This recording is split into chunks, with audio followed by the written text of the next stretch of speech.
Bonjour à tous, donc je fais cette petite vidéo pour vous expliquer brièvement ce que c'est que le franc CFA, puisque depuis ce matin je vois que beaucoup en parlent mais certains ne savent vraiment pas ce que c'est, donc je vais juste éclairer votre lanterne, c'est mon instinct de prof qui refait surface, hein. Voilà, donc oui, il y a une polémique en fait qui se développe de plus en plus en Afrique. Les jeunes sont très révoltés, sont très remontés et donc du coup je vais faire aussi l'actualité. Kémy, un porte-parole en fait contre le franc CFA, a été arrêté et détenu dans une maison d'arrêt de Rebeu, ou c'est pas le nom, hein, Rebeu c'est le nom de la prison. Non.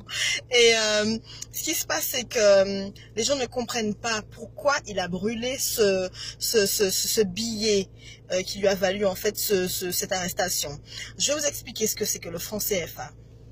Le franc CFA est une monnaie qui a été instaurée par la France coloniale, donc l'empire colonial français au pays d'Afrique qu'il a colonisé. Donc c'est une monnaie qui est assez vieille. Auparavant, ce franc était appelé le franc des colonies françaises d'Afrique, franc CFA.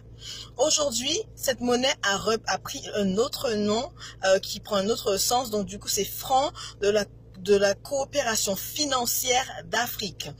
Je vous explique le concept du franc CFA. Donc, disons que je suis l'Afrique, que j'ai un partenaire en fait commercial qui est les États-Unis, et que là se trouve la France. Donc, je suis l'Afrique. Je vends, disons, une tonne d'or aux États-Unis.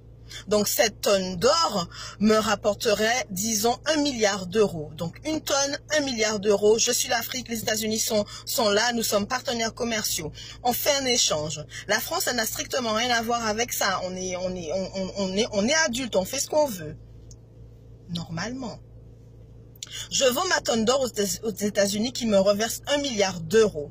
Sauf que les 1 milliard d'euros, je ne pourrais pas les toucher puisque c'est la France qui a le droit de recevoir tout échange commercial qui est fait entre l'Afrique, les deux zones de franc CFA d'Afrique. Donc la première c'est l'UEMOA et la deuxième, je vous le dis rapidement, l'UEMOA et la CEMAC. Donc du coup ce sont les deux zones CFA d'Afrique, gérées par deux banques africaines. Donc moi, au lieu que les 1 milliard me soient versés à moi, à mes deux banques, à mes caisses, là, tous les 1 milliard sont versés à la France. La France agit comme un père tout puissant, en fait, qui gère les finances de la zone franc CFA. Sur ces 1 milliard, la Banque de France va décider de la somme qu'elle voudra bien me reverser. Oui, je sais, même si c'est moi qui ai produit l'or, même si c'est moi qui ai produit, qui ai cherché le partenaire commercial, c'est quand même à la France en fait de décider. Donc du coup, si elle veut me reverser 10 000 euros sur ces 1 milliard, elle est tout à fait libre de le faire. Je vous explique pourquoi. Donc, le contexte. La période coloniale, elle est terminée. La France entre en guerre contre les nazis, la Seconde Guerre mondiale, 39-45. La France, elle est extrêmement appauvrie. Il ne lui reste plus rien, sa population a diminué, il faut tout reconstruire. Comme par hasard, les pays d'Afrique décident quoi? Qu'ils veulent être indépendants. Sauf que ce sont les pays d'Afrique qui fournissent toutes les ressources, qu'elles soient minérales ou purement économiques, à la France. Donc du coup, la France, elle a peur. Elle a extrêmement peur, elle a les chocottes. Qu'est-ce qu'elle décide? Le général de Gaulle décide de donner l'indépendance. Enfin, quand on dit donner, non. Parce que, bon, les pays d'Afrique se sont vraiment battus, se sont sacrifiés pour leur indépendance. Le général de Gaulle concède bien à un compromis. Donc, du coup, le compromis, c'est quoi? On vous donne votre indépendance humaine, enfin, dans les faits, sur les papiers, vous êtes indépendant, mais économiquement, vous restez attaché et soumis à la France. Donc, la monnaie sera gérée par nous. Nous allons imprimer les billets, nous allons vous fournir les billets et toute transaction, tout échange financier fait par l'Afrique avec les autres pays du monde sera géré par la France. Donc, il faudra la légitimité et l'aval de la France pour pouvoir vivre économiquement. Vous me direz que c'est un peu bizarre. Non, c'est pas bizarre. C'est exactement ce qui se passe depuis la période des indépendances, des années 50-60, période post-coloniale, je vous jure. Donc, depuis ça, la France, chaque année ponctionne comme ça, la Banque de France ponctionne comme ça à la zone, aux deux zones franc CFA, plusieurs milliards d'euros par année. Cet argent, vous me direz que oui, elle la reverse à l'Afrique petit à petit, etc. Non, non, non, non, non, non, non, les gens, non, ne soyez pas naïfs quand même, bien sûr que non. Il faudrait que la France, elle vive, les Français doivent vivre, l'Europe doit vivre. Et on sait très bien que l'Afrique, c'est la pompe Afrique. N'est-ce pas? Ce qui se passe, c'est que la Banque de France a cette réserve.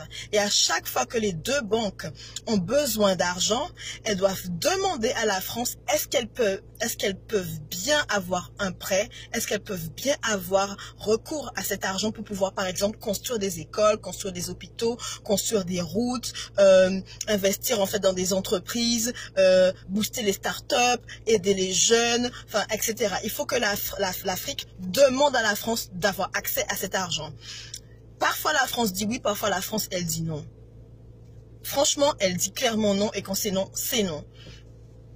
Par la suite, vous me direz, mais pourquoi l'argent est là et où part cet argent? En fait, l'argent, il est réinjecté dans les caisses de la sécurité sociale française.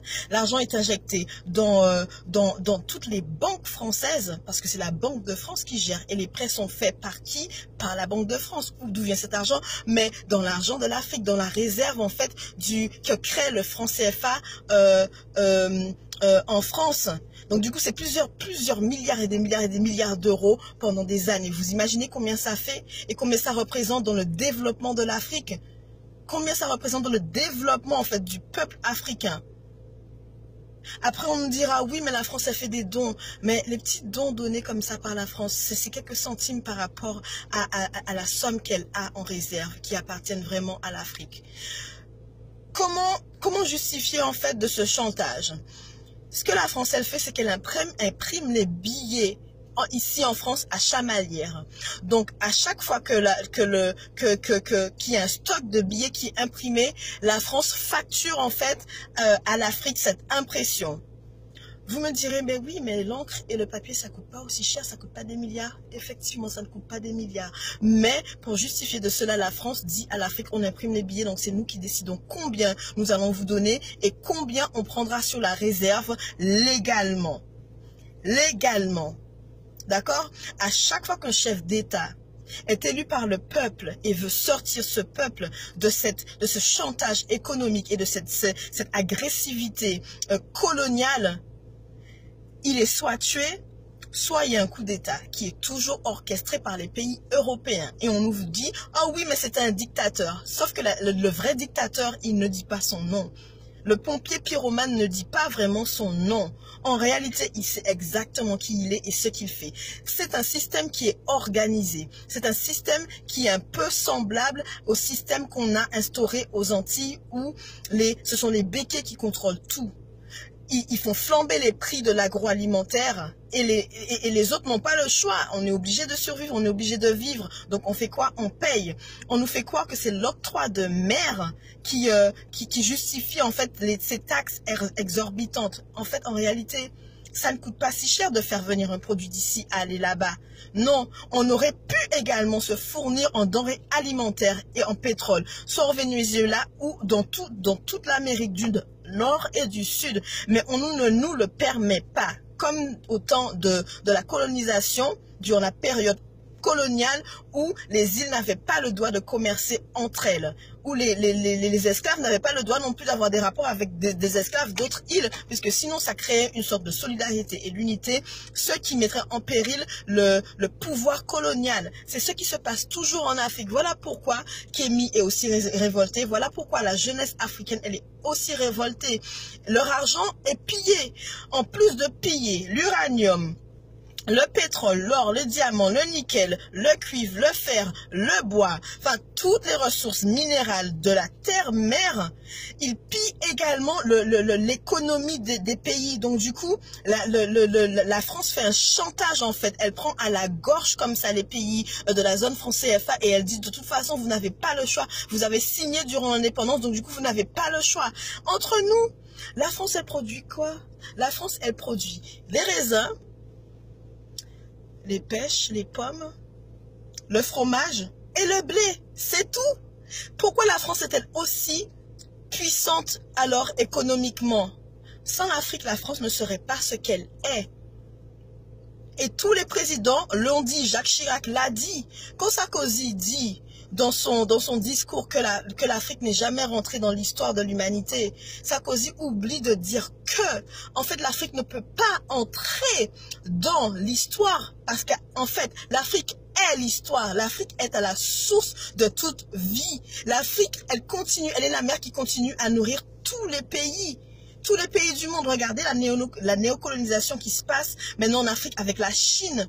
La Chine, elle s'y met. Les Chinois ont compris que sans l'Afrique, ils ne pourront pas monter pour pouvoir détruire les États-Unis. Donc du coup, ils sont en train d'envahir l'Afrique. Ils sont en train de piller l'Afrique par des prêts, par des systèmes de construction de bâtiments de route, etc. Mais que l'Afrique ne pourra pas rembourser. Le franc CFA, c'est le chantage qui permet à tous ces pays de venir violer encore l'Afrique. Allez vous renseigner sur Internet pour savoir combien vaut un franc CFA en euros. Des centimes. Des centimes. Lorsque les jeunes, là, ils veulent créer une entreprise, bâtir une maison, créer quelque chose, mais ils doivent venir avec des sacs d'argent. Ils viennent avec des sacs de billets parce qu'en fait, le billet n'a pas de valeur. Votre billet de 500 € là, vous ne savez même pas combien ça représente là-bas. Alors qu'en réalité, toutes les ressources sont faites là-bas. Quand on dit que les Noirs sont pauvres, les Noirs ne font rien, ils sont fainéants. C'est pas vrai. C'est qu'il y a un système de white supremacy, comme je dis en anglais, qui est instauré pour pouvoir continuer à utiliser un peuple, le soumettre, le détruire et s'enrichir sur ce dos de ce peuple. C'est un système qui est instauré. Quand je vois qu'on incarcère Kémy parce qu'il a brûlé ce billet, là, je crois qu'on a vraiment... on a dépassé les limites. Là, c'est la petite goutte d'eau qui fait déborder le vase. Sauf que, on peut, comme on dit en anglais, you can kill a revolutionary, but you cannot kill the revolution. On peut tuer un révolutionnaire, mais on ne pourra jamais tuer la révolution. Parce que des révolutionnaires, il y en a dans chaque génération. On est là. On est là, on peut pas faire autrement que de parler de ce qui se passe.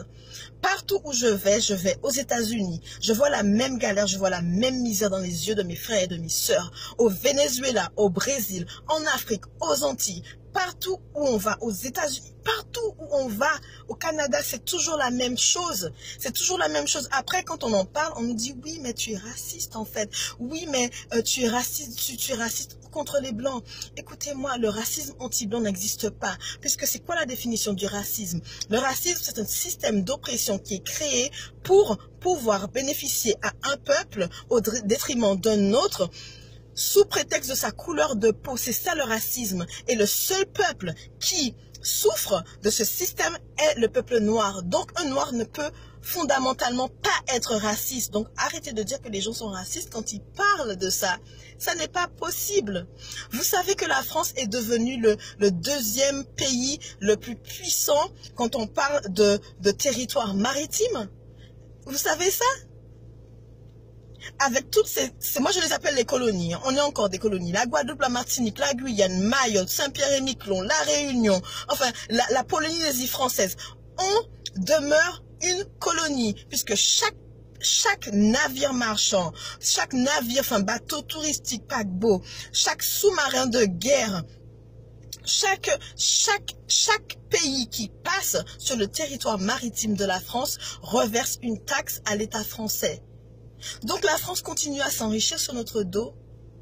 La France, elle continue à s'enrichir sur le dos des nègres.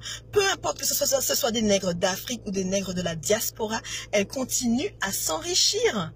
Donc, Le pompier pyromane ne dit pas vraiment son nom, il ne dit pas qui il est, mais il est là. Il est là. Et si on continue à faire les bisounours, si on continue à dire « Oh mon Dieu, mais Kémy, il est trop révolutionnaire, il exagère, il est trop agressif. » Écoutez, nos enfants, si on ne fait pas ce qu'il faut faire, si on ne leur donne pas la conscience, là, révolutionnaires et réactionnaires, ils seront des nègres faibles, ils seront des mendiants. On continue à nous faire croire dans le monde que le nègre est le mendiant de l'humanité. Ça, c'est pas vrai. On a inventé les sciences, on a inventé la politique, on a inventé la société, on a inventé la hiérarchie, on a inventé l'astronomie, on a inventé les mathématiques, on a inventé l'écriture, on a inventé même la lumière. Et tout le monde le sait.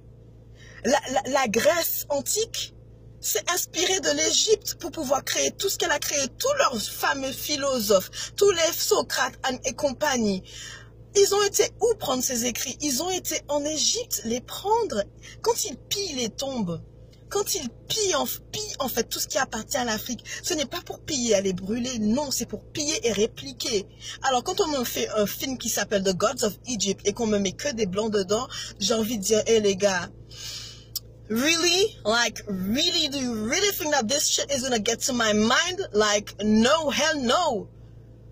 Qui d'autre qu'un noir pourrait résister à la chaleur qu'il fait en Afrique et en Égypte? Qui? Certainement pas les gods of Egypt white anyways. Donc, à un moment donné, il faut qu'on se réveille. Il faut qu'on se réveille. Lorsque vous ne savez pas, renseignez-vous. Il y a YouTube. Il y a toutes sortes de blogs en ligne. J'ai écrit un livre, Cœur hors café noir, qui parle de tout ça. C'est pas pour faire la guerre ou parler de choses qui fâchent. Non, c'est pour qu'on soit conscient qu'on est dans une sorte de guerre et qu'on n'a pas le choix. C'est pas qu'on nous laisse le choix, on nous laisse pas le choix. J'ai autre chose de faire de ma vie, d'avoir par exemple faire cette vidéo. Mais je me dis que mon peuple en a besoin parce qu'il a soif de connaissances mais qu'il sait pas et que les médias ne nous diront jamais, jamais, jamais la vérité. Jamais ne nous diront la vérité. Pourquoi est-ce que Kémy a brûlé ce billet? Parce que ce billet symbolise la servitude de son peuple. Ce billet, c'est ce qui symbolise le malheur en fait du peuple africain de la zone CFA. Ça représente encore les vestiges de la colonisation qui nous tiennent en fait dans les chaînes. Parce qu'ils sont enchaînés, mes frères et sœurs. Ils sont tous enchaînés là-bas. La jeunesse, elle veut faire quelque chose de sa vie. Elle veut arrêter d'avoir à traverser la Méditerranée, à se tuer, se noyer dans la Méditerranée pour venir ici chercher un CDI au SMIC. Ça fait pas de sens pour elle parce que là-bas, elle est au soleil. Ici, elle doit affronter l'hiver, elle doit affronter le racisme, la discrimination. Les enfants sont maltraités, ils sont tabassés à l'école. On les traite de sales nègres. Non, c'est pas une vie. Et pourtant, pourquoi est-ce qu'on vient ici? C'est parce qu'on n'a pas le choix. On n'a pas le choix. On ne nous laisse pas le choix de pouvoir décider pour nous-mêmes. À chaque fois qu'il y a un chef d'État qui vient pour pouvoir libérer son peuple, on le tue. Ou sinon, il y a un coup d'État et on dit « Ah oui, non, mais c'est un dictateur ». Mais on ne nous dit pas qu'en fait, lui, il avait repéré que les campagnes de vaccination, c'était simplement pour inoculer l'Ebola, le sida, le Zika, toutes ces choses-là au peuple pour pouvoir contrôler notre fertilité. Parce que c'est vrai que nous, les Noirs, notre richesse, c'est faire des enfants. Comme il dit Emmanuel Macron, la femme noire, le problème de l'Afrique, c'est faire des enfants. C'est pas vrai. C'est ça qui nous sauve, justement. Parce qu'à chaque fois qu'une génération meurt, mais la génération qui vient après, mais elle est encore plus fertile. Donc, du coup, ça les emmerde. Ils n'arrivent pas à piller comme ils voudraient piller parce qu'il y a trop de monde. On est trop nombreux. Donc, la polémique qu'il y a aujourd'hui autour du franc CFA et autour de Kémy Séba et tout ce qui se passe en Afrique, il faut correctement vous renseigner. Ça ne tombe pas du ciel, c'est pas quelque chose qui vient, qui est né aujourd'hui, non. C'est quelque chose qui est là. Et si on lutte, c'est parce qu'il y a raison, il y a une raison de lutter. La génération qui vient après nous, elle a besoin qu'on lui laisse des écrits, qu'on lui dise comment faire. Elle a besoin d'être éduquée intellectuellement et également financièrement. Elle a besoin d'être libre dans sa tête. Elle a besoin de s'affranchir en fait des stéréotypes, des clichés en fait que créent les médias. Non, les Africains sont pas des fainéants. Non, ils se tuent pas à la hache. Non, c'est pas des singes qui grimpent dans les arbres ou qui vivent dans la jungle. Non, c'est pas vrai. C'est pas vrai. Les Africains, nous les Noirs, on a bâti l'humanité. La femme noire a donné naissance à l'humanité et l'homme noir a construit l'humanité de ses propres mains. De ses propres mains. De sa propre force. Donc on arrête d'être les mendiants de l'humanité. On n'a jamais été des mendiants de l'humanité. Arrêtons de croire ce qu'on veut nous faire croire. Et si à chaque fois qu'on se lève et qu'on en parle, il y a cette répression, c'est que quelque part on dit la vérité. On dit la vérité. On dit la vérité. Comme dit Youssoufa, peut-être que le messager, il n'est pas bon, mais le message, il est véridique. Donc ne regardez pas le messager et regardez le message. Parce que c'est même la Bible, elle dit que c'est la vérité qui vous affranchira. Et que manque de connaissances, un peuple périt. Et c'est vrai, notre peuple il est en train de périr parce qu'il est en train de prendre les connaissances qu'on veut lui donner, en train de boire toutes les merdes qu'on lui verse dans le cerveau, et il ne cherche pas à savoir qui il est en réalité. La femme noire, c'est une reine, c'est une impératrice. L'homme noir, c'est un roi, c'est un empereur. L'enfant noir, c'est l'espoir, c'est l'avenir en fait de l'humanité. D'accord? Renseignez-vous, cherchez à savoir, cherchez, arrêtez de passer des heures et des heures et des heures dans des téléphones à regarder les réseaux sociaux et toutes les merdes qui passent à la télé, les anges de je sais pas quoi, à Miami ou à Mexico ou à Marseille, je sais pas. Tout ça c'est fait pour vous abrutir là-haut. Et quand vous êtes abruti, la vérité elle arrive pas à votre cerveau. Et quand vous entendez la vérité, vous dites mais c'est quoi encore cette merde? C'est quoi encore cette théorie? Mais non. Non, et on vit dans un monde où c'est maintenant, ça va de plus en plus vite. L'univers est de notre côté, Dieu est de notre côté, c'est à nous maintenant de nous réveiller, de nous dire stop, fini, c'est fini. D'accord? Arrivé ici, je vois des Africains qui galèrent, mes frères galèrent pour un visa, alors que quand les Français, ils vont en Afrique, ils n'ont pas besoin de visa. Ils vont construire des maisons, ils approprient les meilleures terres, comme ils font en Guadeloupe, comme ils font en Martinique ou en Guyane, ils s'approprient les meilleurs endroits. Et en plus, on devient persona non grata sur nos propres terres. Par contre, quand on vient ici, c'est affronter le racisme, affronter les clichés, affronter les préjugés, avoir à justifier tout le temps. Oui, je suis noire, mais je ne suis pas là, je suis pas une pute ou je suis pas là pour les papiers. Laissez-moi tranquille. Hein? Les frères africains, la même galère. La même galère pour un visa, il faut avoir 10 000 € sur son compte pour pouvoir justifier de visa étudiant. C'est quoi cette galère? C'est quoi cette merde? Alors qu'ici, Marion Maréchal Le Pen, celle qui ne voulait pas voir les Noirs en France, elle se trouve où? Elle se trouve au Gabon, au soleil. Au soleil. Mais elle disait qu'elle ne voulait pas voir les Noirs. Vous ne voyez pas que ça, c'est juste une stratégie. C'est une stratégie. À chaque fois qu'on s'aime, à chaque fois qu'on commence à parler pour nous-mêmes, à se réunir, soit on sabote nos entreprises, soit on essaie de faire croire aux autres qu'on est des racistes, que être pro-noir, ça ne veut pas dire être anti-blanc. Simplement, ça veut dire qu'on connaît la réalité, qu'on connaît la vérité et qu'on est pour nous, pour construire notre propre communauté, pour bâtir un avenir meilleur pour nos enfants.